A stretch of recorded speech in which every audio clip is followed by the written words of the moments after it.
All right. So in the book of Ruth, the nation of Moab really takes center stage. And they are, again, just an ungodly nation. And the two things that are mentioned in the past that probably stand out are, again, they're a result of Lot's incestuous relationship with his daughters as they tricked him and had children by him. That was a strike against them. And the other thing is that as the nation of Israel was coming into the land, they did not help the nation of Israel along the way, and so they have this curse placed on them. They were part of the nations that tried to hire Balaam to curse the nation of Israel, and so not a good relationship there. So the fact that in verse 1 it says, in the days of the judges there was a man who went into the fields of Moab because of this famine in the land. One part of it, you're going, well, if there's a famine in the land, I can understand him wanting to go somewhere where there might be food or prosperity for a time. But choosing the nation of Moab was not a wise choice, which is reflective of the times, I think. And so you have that taking place as the setting in verse 1, and it says in verse 2, the name of the man was Elimelech, and the name of his wife Naomi, and the names of his two sons were Mahlon and Chilion, and they were Ephrathites of Bethlehem of Judah. So you get your tribe and your family designation. You know exactly where they come from and what families they're from verse 2. And it says, they came into the fields of Moab and remained there. Then Elimelech, Naomi's husband, died. And so verse 3, you get right away, the situation that they're put in is not a good one. You're going to go and try to start a family and start new work and try to provide in a new place where, even then you got to kind of figure out how to get a job or how to, provide for your family in a foreign country. They're immigrated into this country, and now the breadwinner, the father, has died, and he left her with two sons. And it seems to indicate to verse 4 that was a reason for them taking for themselves Moabite women as wives. The name of the one, Orpah, and the name of the other, Ruth. And they lived there about 10 years. Because they had no, family status with the husband gone, the sons are going to have to provide the next generation, and they have to get started, so they take on wives. But they know that that's not proper. Right? Correct. They should have known. Correct. So you have, if you remember, prohibitions on Ammonites and Moabites, right, and entering the assembly of God because of their status of not helping Israel and being estranged from them.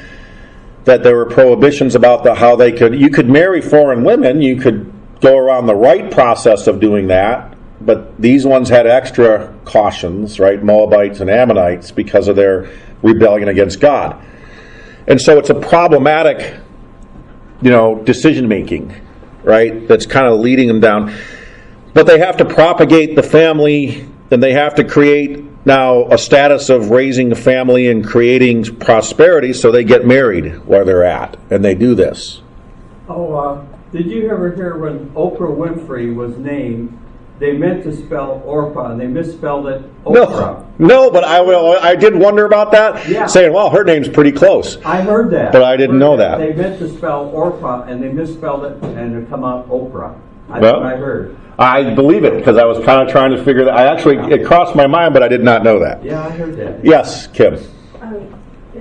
In verse 2, it says that they were Ephrathites from Bethlehem, Judah. Yep. So they're from the tribe of Judah, but Ephrathite means what? I'm sorry, I forgot. Ephraim is another tribe, so they have lineage of another tribe. And I know it's a tribe that's has land just northwest of Judah. Correct. But they were actually from Ephraim or from Judah? Both.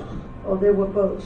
So when they marry these Moabite women, what would they be considered? These Moabite women would be considered foreigners. Oh, they're still foreigners. They're not. They don't get to belong to the husband's tribe. Right, not officially, because it would take generations for them to be integrated. Remember, I think the normal, if I remember right, was like 3 generations it would take if you married a foreign wife, and then by the third generation, they could be considered kind of the official, integrated into the tribes. But because they're a Moabite, it's 10 generations. It says, remember, it says there are 10 generations that I think have to take place or something. They had another prohibition, right? Because of their unfaithfulness in helping Israel was a part of the who they could marry in Deuteronomy. So yeah, there are problems, right? I look at that as they're causing a lot of problems that you got to work through. They're creating a lot of situations that are going, that's not the best choice or the wisest way to go, right? They're going down a path of kind of deciding for themselves how they should go, and you just don't see that God is in their decision-making process. So, that's where you get to verse 5. And it says, after they took wives, it says both Maon and Chilion also died. So you can't help but begin to think about maybe God is doing something here, right? If the husband dies, they get married, now the two sons die. That's a pretty non-coincidental circumstance to have take place. So you got to start recognizing that God is at work here. And I think Ruth does. Ruth says this is not Ruth, Naomi does. And Naomi realizes that, these are happening for a reason. So she makes the determination, I'm heading back to Israel. I'm going back to Bethlehem. And that's the direction for her. God does not want us to stay here because things are not going good. God has, caused this to happen. And she'll indicate that, right? So she says in verse 8, go and return each one of you to your mother's house, talking to Orpah and Ruth. May Yahweh show loving kindness to you as you have shown with the dead and with me. So you have this mutual parting. It's not a abrupt thing. She's trying to use I think at this point you can kind of see she's using the best wisdom she can out of this situation. And she's saying it's probably time for us to part ways. You are Moabite women. It won't be easy for you to come back. It's going to create a lot of difficulties. And so may God bless you in staying in the land of your forefathers and, finding husbands for yourselves the way it probably should go. I'm going back to my land. You should stay in your land. Coming back with me would be a lot of difficulty because of your Moabite status. And so she's trying to part with wisdom here, and that's what she says in verse 9, may Yahweh grant that you may find rest, each in the house of her husband. And she kissed them, and they lifted up their voices and wept. And they said to her, no, but we will return with you to your people, right? So they have this family connection where it's not a strained relationship at all. It's a loving and caring relationship. They were kind to each other, and they're really expressing their love for each other in this family dynamic. But in verse 11, Naomi said, return, my daughters, why should you go with me? Have I yet sons in my womb, that they may be your husbands? Return, my daughters, and go, for I am too old to have a husband. And if I said, I have hope, if I should even have a husband tonight and also bear sons, how long are you going to wait, right? You're going to wait 20 years for them to raise up, and then there's going to be such an age gap, it'll never make sense. It'll never work out. Because remember, the dynamic would be that Naomi has no provision for herself. She can't provide for these women. The only way that these women have a hope is to have husbands and then to start and raise children. Or otherwise, they're just in the most difficult financial position, right? We have no means of support. And I can't bring you with me into a situation where I can't promise you anything about support. So Naomi is doing the best that she can here, saying, I don't see a good future for you coming with me. How could we ever go back and establish a family, by raising up more children? I'm too old to get married, and that's it. It's over, right? I can't provide for you. So she's just letting them know that in the best wisdom that she can, that's not a good situation. And so that's what happens. And in verse 14, Orpah says, yep, I see the wisdom in that, right? There's not a great path forward.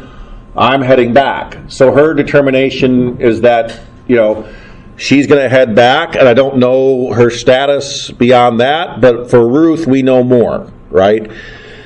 So for Ruth, in verse 15, Naomi says, "Behold, your sister-in-law has returned to her people and her gods.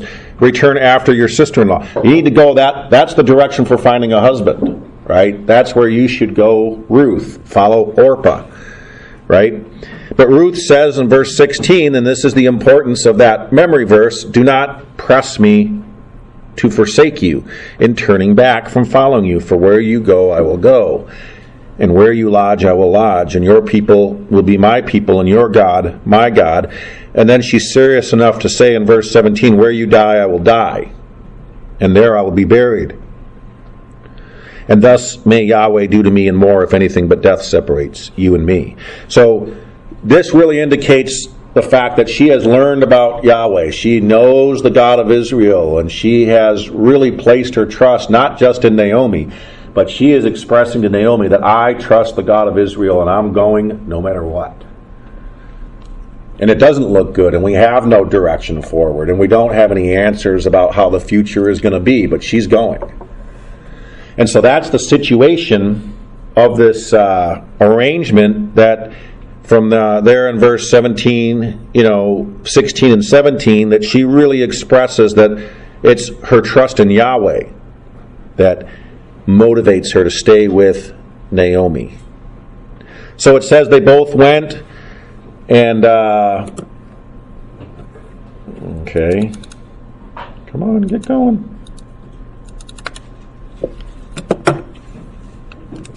No. Boop. So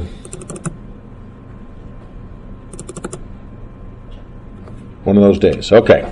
So it's that's what they do. They both went until they came to Bethlehem, and that changes the setting now. From this point on in verse 19, we're in Bethlehem. And that's where you get the transition into how Ruth is now going to be the one who cares for Naomi. Naomi has expressed that she has no ability to care for Ruth. "I have no ability to provide for you. So if you come with me, it's not good news." Ruth says, "I'm going no matter what because I'm placing my trust in Yahweh," and she's going. And now it turns into the direction of how is this going to work out? Well, Ruth is going to be the one, it turns out, to go and provide for them as she trusts Yahweh. So in verse 19 it says they both went until they came to Bethlehem, and as it happened, they had come to Bethlehem, all the city was stirred because of them. So the gossip people are out, right? The newspapers are ready to take a statement, and they want to know, why are you returning after 10 years? And, they're asking the question in verse 19, is this Naomi, right? And so the women, it says, the women are saying, "Oh, we got to figure out what happened with Naomi." But in verse 20, Naomi says, "Do not call me Naomi, call me Mara," which is translated bitter. "For the Almighty has dealt bitterly with me." So she recognizes here God's hand afflicting her. We went out with poor decisions, and God has afflicted her to come back humbled and to come back we're with no answers. No answers. "I went out full, but Yahweh has caused me to return empty. Why do you call me Naomi? Yahweh has answered against me, and the Almighty has brought calamity against us." And so she just knows, hey, I don't know what's happening, but I know this. God has afflicted me, and I don't know what happens next. Right? So she returned with Ruth in verse 22, the Moabitess, and her daughter-in-law, who returned from the fields of Moab, and they came to Bethlehem and that's the next clue of God's sovereign hand, they happened to arrive back in Bethlehem at the beginning of the barley harvest. And so you're at a time when food is going to be available. You're at a time when you're coming out of a famine, and you're coming back from, when you left Israel, you left with the death of all the male people in the family. These two women come back just at the right time, just at the beginning of the barley harvest. And that'll be explained too, right? So Ruth does a great job of that.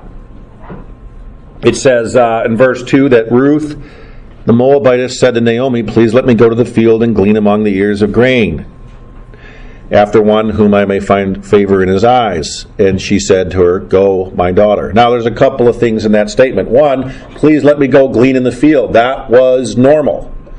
If you can't provide for yourself, this is their Social Security provision in the law, that all the people who have land and landowners and have the ability to gather food have a certain rules they got to follow in order to provide for the poor. One of them is that as your people go through the field, the poor people who can't provide for themselves are allowed to come into your field on your property and clean up after the normal farming that takes place. Anything that falls to the ground, they're allowed to pick up and take and make food for themselves. Okay? You're not supposed to be so clean. You can't go back after you've moved through the field and pick everything up for yourself. You're supposed to leave it for the poor. So that's the way that they said, well, the poor are provided for. You don't just give it to them. They have to go in the field and get it for themselves. So there's a little bit of responsibility on the person who wants to be fed to go and get it for themselves. They have to go into the fields and do it. It's a little bit humbling, right? It's a little bit, but you also allow them to go into the field and get it. You don't just gather it up and hand it to them. They have to kind of work for it themselves. So there's a give and take in there, and it's a good balance of how God wants people to have enough responsibility even when you can't provide. The other part is that they would leave little corners, right? But in the law they have to leave little corners in the field, and you don't clear those out. You leave them also for the poor. And so that was their safety net for the unfortunate people that God provided for them. And so Ruth is just saying, the only way it's going to work, I got to go out and this is my job. This is how the only work I can do is going out and gleaning in the fields. That's the lowest level of provision that exists. And so Ruth says, I'm going to work, going out in the daytime and gleaning the fields. The second one is, she says, it's an opportunity to go look for a husband. So I'm looking for somebody who I might find favor in their eyes. Maybe there's a chance to get married out of all this too. So that's definitely on their minds, right? Is that in this society and in this culture and in just normally for a woman, you're looking to get married and start a family and have children. And so there's also that, as I'm out in the culture and I'm out in the society and I'm out in the fields, there's a chance to find favor in somebody's eyes. And so she says, Go, my daughter. That's where we get to verse 2. And so she departed in verse 3, and she gleaned in the field after the reapers. And it happened that she happened to come to the portion of the field belonging to Boaz, who was of the family of Elimelech. So this is the Shakespearean soliloquy here that they're just telling you, you need to know this. Ruth doesn't know this, but we're let in on the secret that she happens to come across by happenstance, by coincidence, or by divine providence, your choice, that she happens across the right field. And she ends up in Boaz's field, who happens to be related to Elimelech. So that's what you get in verse 3, that as she's going out and gleaning in the fields, and as she's moving through the fields, she happens to come across the portion of the field belonging to Boaz. So that's the divine providence verse. That's where God has directed these events to take place in verse 3. This is God's view on the matter. So now you see this decision-making has changed since they've been back in, and Ruth is making wise choices and decisions. She's doing the right thing. She's taking the responsibility, and she's gleaning in the fields. Now we get a little bit of information on Boaz. And Boaz is an interesting character. He's a godly man, and it really displays in a lot of little details just kind of the godly man that he is. Okay? In verse 4, it says, Now Boaz came from Bethlehem out into the field, and he said to his reapers, May Yahweh be with you. And they said to him, May Yahweh bless you. So this kind of a greeting sounds pretty mundane and normal. You kind of read it on first glance and you go, yeah, that's how people should greet each other, right? I mean, if they're working together and they have this relationship, they should greet each other. But I think it's a little more than that, and God is offering some insight, right? Not everybody who goes out and works in somebody's field like the people they're working for. Not everybody likes their bosses when they go to work. But I think what it's indicating here is they have a good relationship, and they mean it when they said, "May Yahweh bless you," right? You're taking care of us. We have this good working relationship as we're working in your field. We like working for you. And they both have this mutual blessing of good, good fortune on each other. May Yahweh bless you. So the relationship both ways. He respects and cares for his workers, and they care and respect him, right? So it's a good relationship. Boaz is known and respected by his workers as an honorable and godly man. Any questions up to this point? All right. So as you make your way through, that's what we get to know, and then we go into a little bit about Boaz's character. And again, chapter 2, you get a lot of insight into who Boaz is. So he says in the verse 5, "Whose young woman is this?" So you got to imagine that she sticks out like a sore thumb, and as he comes up into the field, even if there are other gleaners in the field, he's going, "There's one of these people that doesn't belong here. One of these people is not the same. And whose woman is this?" She's a little different. She's a Moabite. It's probably at least clear enough, even if she's dressing like an Israelite, it's probably clear enough to know that she's a little different. So, verse 6, "The young man in charge of the reapers replied, 'She is the young Moabite woman who returned with Naomi from the fields of Moab.'" And this is what happened. So this manager, the young man in charge, he's reporting back to Boaz. She happened to show up, and this is what Ruth said to the gleaners or the reapers who were in the field, the official workers. "Please let me glean and gather after the reapers among the sheaves." Then she came and has remained from morning until now. She has been sitting in the house for a little while. So what happens is she asks permission, and she waits until permission is granted. She doesn't just go into she has the right to go into the field. She has the right to do that. You can't stop them, right? You're not if they were to stop her, they would be pretty much violating the law, right? You'd be not keeping the intention of the law. But she waits with respect, and she waits for permission, and she's been waiting in the house as she asked to glean in the fields. So this whole book is just kind of dripping with how these relationships develop and how the character of the people in this book is portrayed and really kind of comes out at us. We know a lot about Ruth, and we know a lot about Boaz, and we get the character of his workers. And it's a really deep story that way, that you're listening to these conversations, but this is the kind of writer that can bring out so much just listening to two people talk back and forth to each other. Okay? Good writers are known for being able to do that. You can really get into the depth of a character just by listening to how they talk to each other, right? And the book of Ruth is like that. And so you get into this as she's asked for permission, so Boaz goes and talks to Ruth and gives his permission in verse 8. Yeah. And so verse 8, Boaz said to Ruth, "Have you not heard, my daughter? Do not go into another field. Do not go to glean in another field. Furthermore, do not go on from this one, but stay here with my young women.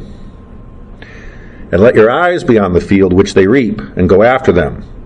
Indeed, I have commanded the young men not to touch you, and if you are thirsty, go to the water jars and drink from what the young men draw."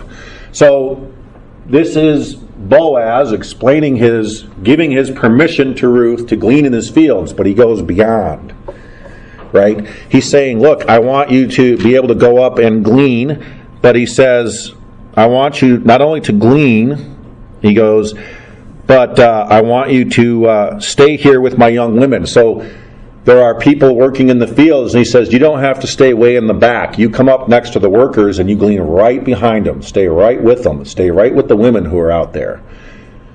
So he's adding extra provision for her. Not only that, but when you're thirsty, when they're drinking from water, you drink right from the same water. You drink right with them. So he's really, really treating her with respect. And it's a beautiful picture of just Boaz's character. So she realizes the favor that is being granted to her, and she verse 10, falls on her face, bowing to the ground, and said to him, Why? Why have I found favor in your sight, that you should take notice, though I am a foreigner?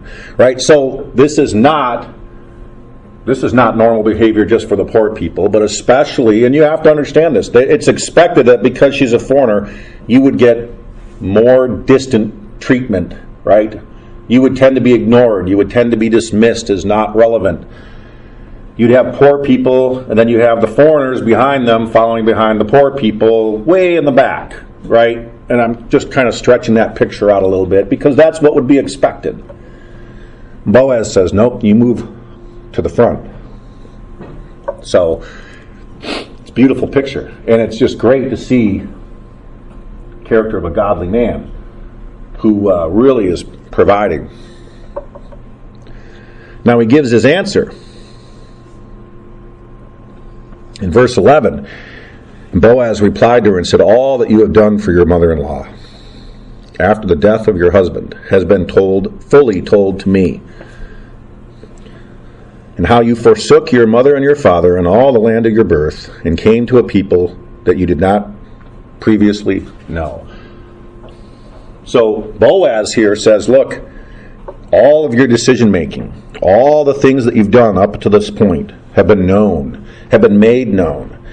And look, the most important part is how she forsook her whole life, her whole family, her whole land, everything that would identify her with her old life, and came to seek a new life with the God of Israel.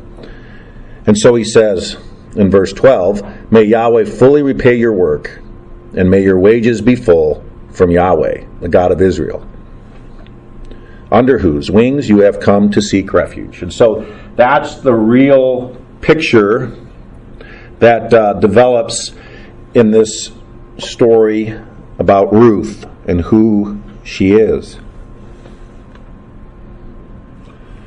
And so it's about how she seeks refuge from Yahweh, the God of Israel. Dave, is that, I mean, I guess I never really read it quite like that, but it's almost like there's a little glimpse of salvation in there. Mm-hmm. You're leaving everything behind and getting a quote, new life. Correct. Again, I never really pictured that in this story. It makes it more beautiful, does it not? And it really is. And I think it is a picture of salvation, clearly meant that Ruth has sought the Lord and she knows the Lord.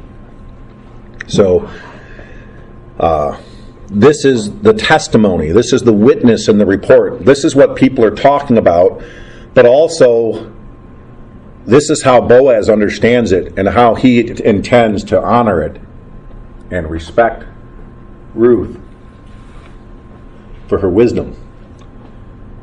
And so verse 12 is a real linchpin in the whole story. And I believe, like you said, this is the indication that she has found favor with Yahweh. And God is at work. And this is the part where you're going, it's just a girl gleaning in a field with a guy who owns a field who don't know each other. But you see God at work in this whole thing. And he's just recognizing God is clearly doing something here. And so he knows it. Right? And this is how Christians think. This is how believers think, right? We see things that look ordinary and mundane and coincidental, and we can see God at work in these things. And God is showing his favor. Where before he had shown the affliction, he is now showing favor. And so Boaz just tells her. And so she says in verse 13, May I find favor in your eyes, my Lord, for you have comforted me, and indeed you have spoken to the heart of your servant woman, spoken right to her heart. And she says, even though I am not like one of your servant women.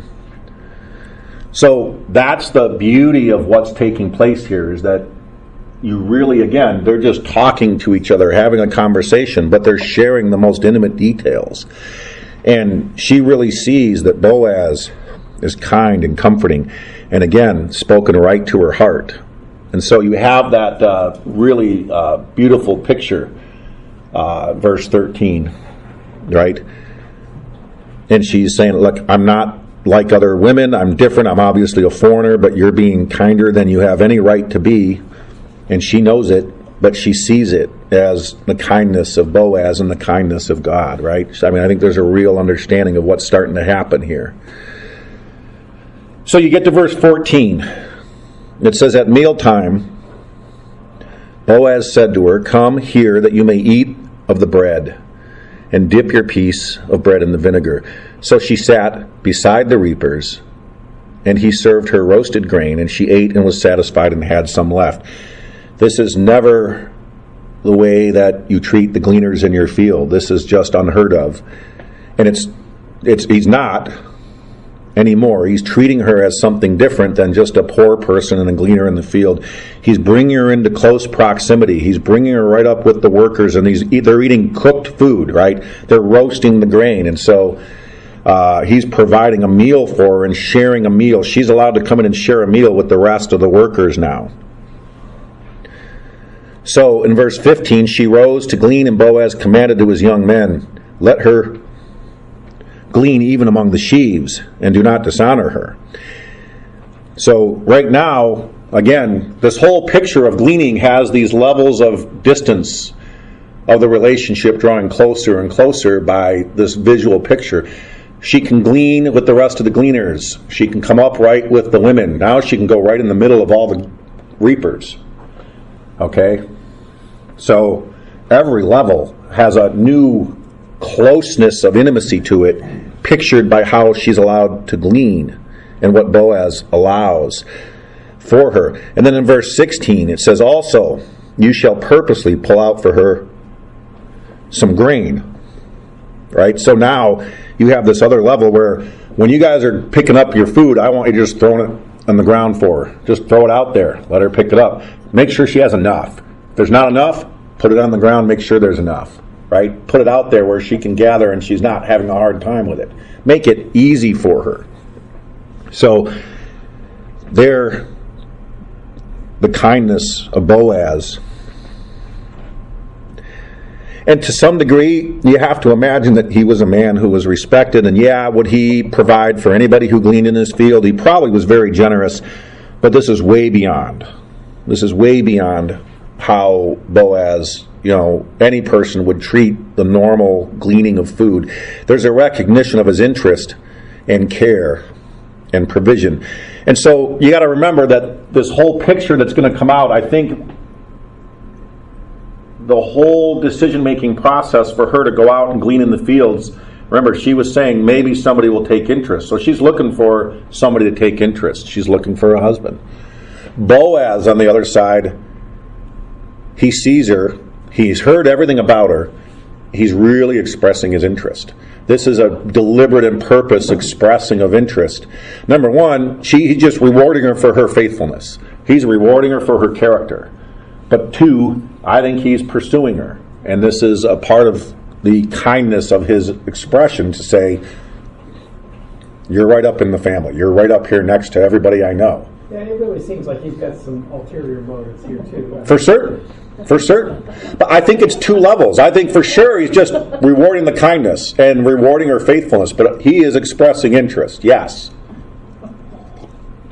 And I don't doubt that. This is a love story. And this is his expression of understanding God. His relationship with God is such that here is a faithful, godly woman. And if she's connected to Naomi, and he knows what that means, he knows she's a part of the family, and he knows that he has a responsibility. So this is his expressing as well. His kindness is really his expression of, this is what God would want me to do no matter what. Okay? I have a right from God. I have a responsibility to God to care for this woman simply because she's connected to my family. Okay? Yeah, they're distant. Yeah, they left and went to Moab. Yeah, he brought back a foreign woman, right? So they're kind of the weird part of the family, but since they've been back, she's a godly woman and she's seeking the Lord. So he recognizes that. And that's just a beautiful part of the story, right? This is one of my favorite books in the whole Bible. It's just lovely to read. And so he provides the meal. And then it says in verse 17, she gleaned in the field until evening. She beat out what she had gleaned, and it was about an ephah of barley. I mean, you're talking about a good amount. This is like, you went in for a carry out, and now you've got a giant sack of grain that you can take home. She could probably barely carry it. Okay? So Boaz has provided probably weeks worth of food to her in one day, right? Where normal gleaners, you're out for your daily provision, he's sending her home with plenty. She can probably hardly carry it, right? So it says, she took it up and went into the city, and her mother-in-law saw in verse 18 what she had gleaned. She also took it out and gave Naomi what she had, and they were satisfied, so they have plenty to eat. And the mother-in-law says, "This ain't normal. Where'd you go?" So, how do you do this, right? How do you come back with so much? You can't work that hard. So may he who took notice of you be blessed. She knows she had special attention to get this much, right? And that's how the whole thing starts to come out, right? With whom she had worked, and so she asks him, and then she said, "The man whom I work today is Boaz." Now Naomi fully understands in verse 20, may he be blessed of Yahweh, who has not forsaken his loving kindness to the living and to the dead, right? So this is Naomi's turning point. Remember when she said she came back into town, "Do not call me Naomi, call me bitter, because the Lord has dealt bitterly with me." So Naomi has her own lesson from the Lord to learn. And here's where she sees, well, God has not forsaken. God has not left me out of the cold. God has not ignored me, but he's dealing with me with loving kindness. And as she says, to the living and to the dead, because this is family responsibility as well. This is blessing from the Lord to restore what the family has lost, as we'll see. It really has and we'll see the whole importance of that come out. Right? The family is being blessed, and it really is a family relationship that's being restored and blessed. And so this man is our relative, and he is one of our kinsman redeemers. He is one of the few people who has the right to do this. Okay? So she recognizes this, and she's identifying that this is exactly the way God would want it. So she says, Ruth the Moabitess said, "Furthermore he said to me, you should stay close to my young men until they have finished all my harvest." So the instructions that were added to this was that for however long, 2 weeks, 3 weeks, whatever it took to finish all the fields, just follow my team along and stay with them until it's done. So Naomi said, "It is good, my daughter, you go out with his young men so that others do not oppress you in other fields." Right? So there's also danger involved, and Boaz had recognized that. Stay up with my people so you're not oppressed. Naomi says that's a great idea. Stay with his people so that you're not oppressed. Why? Because people will pick on foreigners. You could be in danger. You don't want that. This is very safe and close. But full recognition that God is at work here, and that God is the one directing this. So she stayed close by the young women of Boaz in order to glean until the end of the barley harvest and the wheat harvest, and she lived with her mother-in-laws. So however long, and I didn't really take the time to figure that out, but you're probably weeks, of harvest time collecting this food. So for however many days or weeks it was, this is now the period of time that stretches out, right? We're not talking about just turning it around in a day. This is probably a few weeks of time that she's going to stay in the field and be provided for, and then it just that's the way it stays for a few weeks. That's where you get to in chapter 2 as you get to the first half, how God provided for Ruth's faithfulness to care for the two women. Right? God has brought blessing back on Ruth, and through that, provision for Naomi, and a blessing to Naomi, and a promise of restoration. So, this is good. We're in the second, we get one half done today. But we'll finish next week, and then a break, and then I'll put on the schedule of when we're going to start Samuel. But after next week, we'll have some normal Sunday school classes until I can gear up. And like I said, it's probably right after the Easter service that we'll, somewhere in that April time frame, we'll start back up after Ruth. All right, let me pray. Father, we thank you for this great account of your faithfulness, your loving kindness, your mercy, which never ends.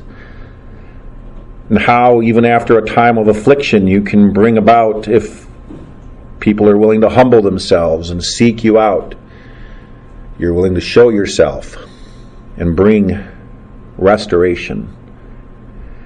And we thank you for this wonderful picture of salvation, a wonderful picture of your loyal love that we get to really explore and unpack. And thank you for the blessing. In Jesus' name, amen.